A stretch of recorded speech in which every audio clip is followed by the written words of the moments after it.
Hello everyone. Today I'm going to give a small brief talk on the psychiatric implications in the ongoing pandemic COVID-19 crisis. So let me start with the case validity as to differentiate a normal anxiety with a diagnosable anxiety which we may encounter during this pandemic time.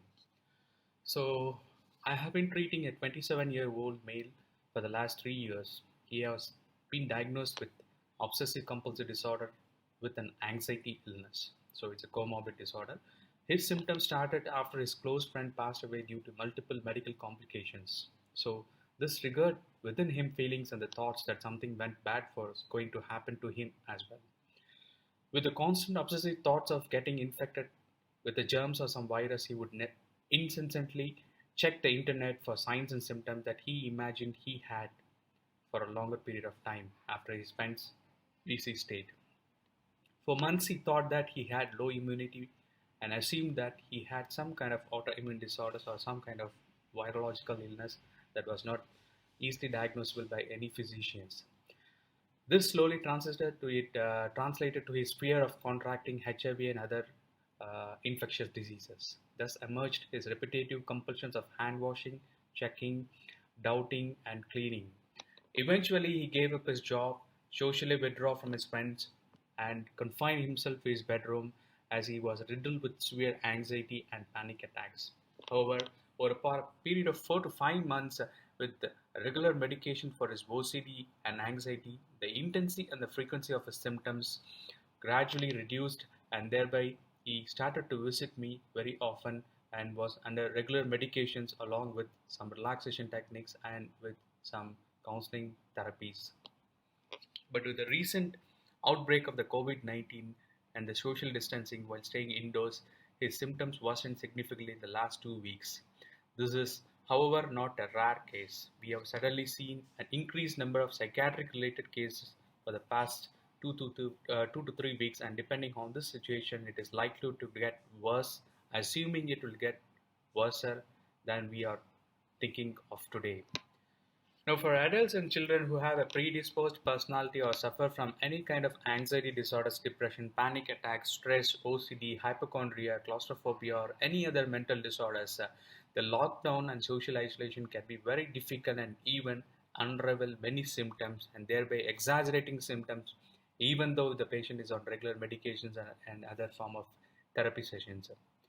So I just wanted to highlight some of the red flags or the signs and symptoms of the anxiety illness during this pandemic episodes what an individual will undergo.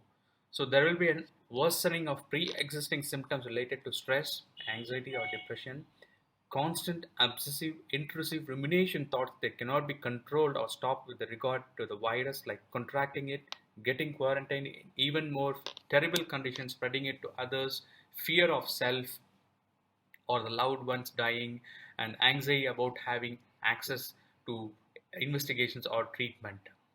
Severe anxiety symptoms like palpitations, difficulty in breathing and breathlessness, chest pain, headache, blurred vision, and with with a milder of forms of tremors can also the worsening the symptoms of anxiety along with the thought of the current WHO classification of the signs and symptoms of the COVID illness, which has been described in the website and whether in the WHO, as mentioned by the WHO and many other websites of CDC, ICMR, so on. Now, headaches, backaches, chest pain, other vague psychosomatic symptoms with no real medical cause, so which cannot be explained by any medical illness or medical investigations, or also or find one of the symptoms that have been encountered by these patients. There can be also negative thoughts, irritability, mood swings, or feeling very low on edge of all the time, and thoughts of impending doom. Feeling of hope, helplessness, hopelessness, worthlessness, and mental fatigue. These are the signs and symptoms of the negative thinking, thereby leading to your suicidal thoughts and the worsening of symptoms to leading to depression, a severe form of depression where the patient or an individual has to be monitored properly and guided by a psychiatrist.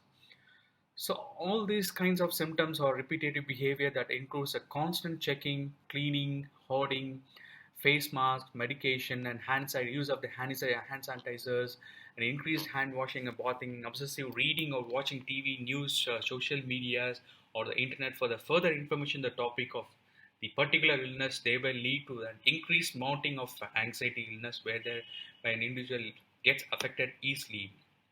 So along with the other symptoms, there will be decreased. There is also a disturbance in the sleep pattern or his appetite pattern with a difficulty to focus or concentration, attention span, an inability to follow or daily schedules, or eventually a lapse in the functionality.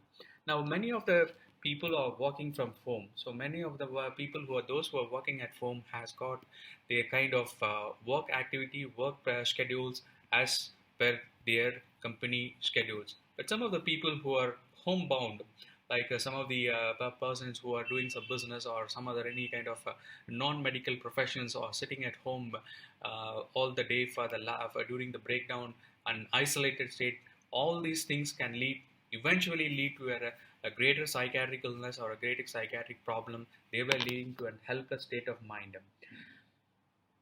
And also, it can lead to turning to varied forms of substance abuse, such as increased use of alcohol, drugs, or excessive smoking to negate the symptoms. So how are you going to change all these kinds of thoughts? I was discussing about some of the things that the common presentation that we see during or encounter during this COVID-19 present, the actual psychiatric presentation of the psychological manifestations during these kinds of episodes. So now I'm going to talk something about how are we going to come out really of this kind of states or of this kind of epidemic pandemic episodes. So it's the first thing is, don't always listen to your mind. So this will be my advice to all the individuals who are watching this.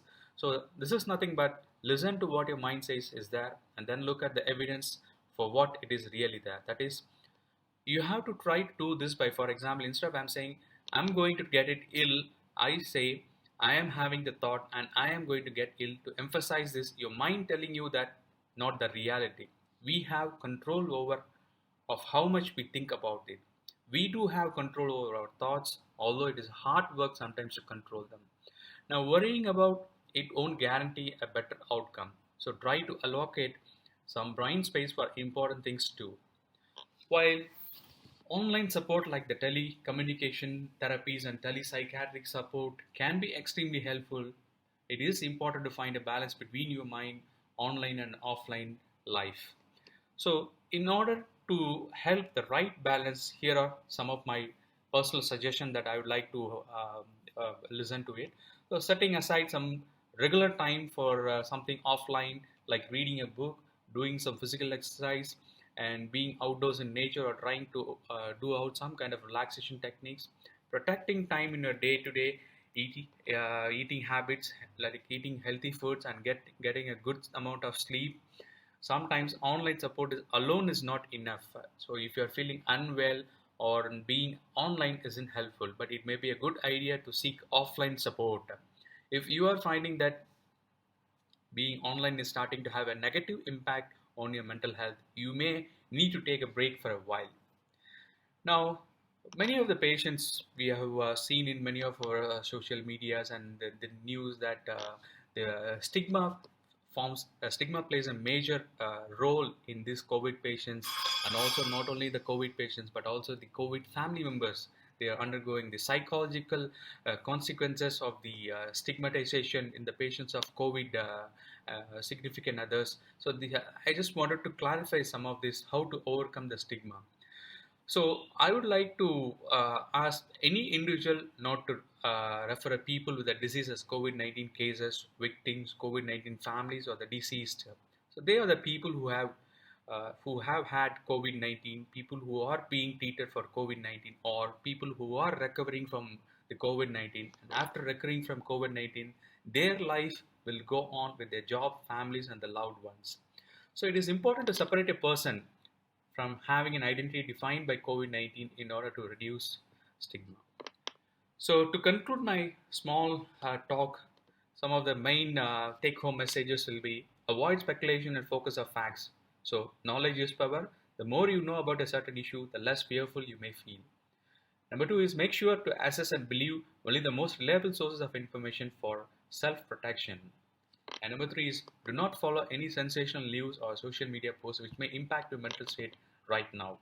And do not spread or share any unverified news or information further to your colleagues, friends, or to your family relatives. Do not keep discussing all the time about for God's sake and how and what was the symptoms and how was the symptoms initiated on all these things. So just forget about all the things and instead learn about who got well and recovered and what was his status of mind at that during the stage of that COVID pandemic illness. And stick to the known advice like regular hand hygiene and keeping a physical distance from others, maintaining a social gap. It is being careful about yourself and also careful about other people also. Remember that a common cold is not a corona infection. These symptoms of corona have been well described, so try to avoid being caught in the media storm and avoid reading excessive speculative reports. Stick to a respected first website such as the World Health Organization, the Indian Council of Medical Research, and the Ministry of Health Indian government to get a clear, simple instructions and facts on the coronavirus and how to handle. And remember, a good mental status in the difficult times may win your battle more easily. Thank you very much.